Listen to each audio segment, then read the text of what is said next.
खबर में आगे बढ़ते हैं। छत्तीसगढ़ विधानसभा में अविश्वास प्रस्ताव पर सियासी संग्राम देखने को मिला। विपक्ष ने सरकार को घेरने की कोशिश की, लेकिन मुख्यमंत्री विष्णुदेव साय ने सदन में मोर्चा संभाल लिया। सीएम ने 2.5 साल के कामकाज का हिसाब रखा और कांग्रेस के आरोपों पर जमकर पलटवार किया। विकास, किसान, नक्सलवाद और भ्रष्टाचार जैसे मुद्दों पर सरकार ने मजबूती के साथ अपना पक्ष रखा। सीएम ने कहा कि जनता ने विकास पर भरोसा जताया है। ये रिपोर्ट देखिए। विपक्ष पर बरसे विष्णु। जनता ने भाजपा को जनादेश दिया। अविश्वास जनता के फैसले पर सवाल है। आदिवासी बेटा मुख्यमंत्री बना, इसीलिए कांग्रेस को परेशानी हो रही। कांग्रेस में 5 साल कुर्सी की लड़ाई चली। राजा कुर्सी बचाने, महाराजा कुर्सी पाने में लगे रहे। कांग्रेस ने छत्तीसगढ़ को घोटालों का प्रदेश बनाया। कांग्रेस ने नक्सल समस्या पर काम नहीं किया। अविश्वास प्रस्ताव झूठ का पुलिंदा और राजनीतिक नौटंकी। मुख्यमंत्री विष्णुदेव साय का ये अंदाज अविश्वास प्रस्ताव का जवाब देते हुए सदन में नजर आया। अविश्वास से लबरेज सीएम साय जहां 2.5 साल की उपलब्धियां गिनाते चले गए, तो वहीं विपक्ष पर ऐसा हमला बोला कि सदन में खामोशी छा गई।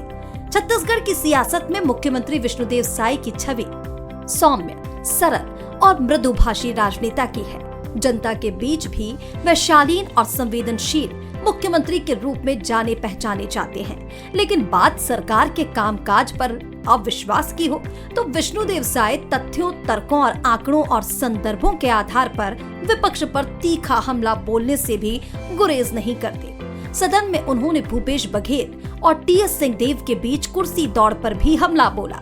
अगले चुनाव में बीजेपी की 70 सीटें आने का दावा भी किया और अगले 25 सालों तक कांग्रेस के सत्ता से बाहर रहने की भविष्यवाणी भी कर दी। अब देखिए, जब 15 साल डॉक्टर रमन सिंह जी मुख्यमंत्री थे तो उन्होंने भी नक्सलवाद के खिलाफ में मजबूती के साथ लड़ाई लड़ी, जवानों ने लड़ाई लड़ी।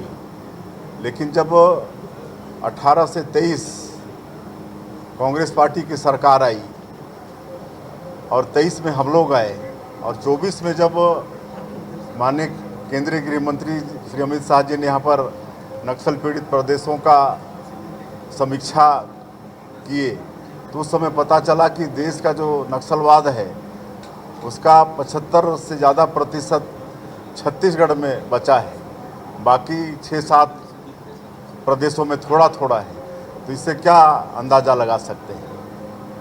अगर सरकार मजबूती के साथ लड़ाई होती, मतलब लड़ाई लड़ी होती नक्सलवाद के खिलाफ में, तो इतनी तादाद में यहाँ नक्सलवाद बचना नहीं चाहिए।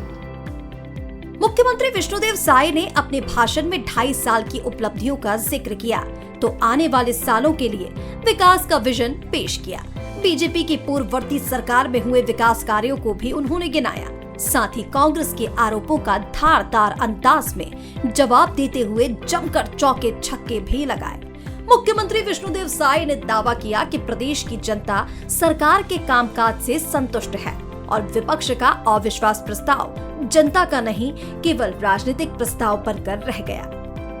हमारे मंत्रियों ने, हमारे साथियों ने बहुत अच्छे से कांग्रेस का पर्दाफाश किया है और उनके अविश्वास प्रस्ताव में कोई दम नहीं था, बिल्कुल लचर था। ऐसा लगा कि 2.5 साल हो गया है तो मजबूरी में इस अविश्वास प्रस्ताव को वो लाए थे और हम लोगों ने अपने 2.5 साल की उपलब्धि को सदन के माध्यम से पूरे प्रदेश को बताने का भी एक अवसर था, जिसका हमारे मंत्रियों ने, हमारे साथियों ने अवसर का लाभ उठाया है। और मैं समझता हूं कि निश्चित रूप से इस अविश्वास प्रस्ताव की चर्चा के माध्यम से जो भी कांग्रेस की विफलता है और हमारी सरकार की उपलब्धि है वो जनता तक जाएगी। छत्तीसगढ़ विधानसभा में विपक्ष का अविश्वास प्रस्ताव यूं तो मंत्रिमंडल के विरुद्ध अविश्वास के लिए लाया गया था, लेकिन जिस धारदार अंदाज में मुख्यमंत्री और मंत्री इसका सामना करते नजर आए, इसने सरकार का कॉन्फिडेंस तो बढ़ाया ही है। मुख्यमंत्री ने अगले चुनाव में 70 सीटें जीतने और 25 सालों तक का सरकार में बने रहने का संदेश भी दे दिया। शिखर देवांगन, बंसल न्यूज, रायपुर।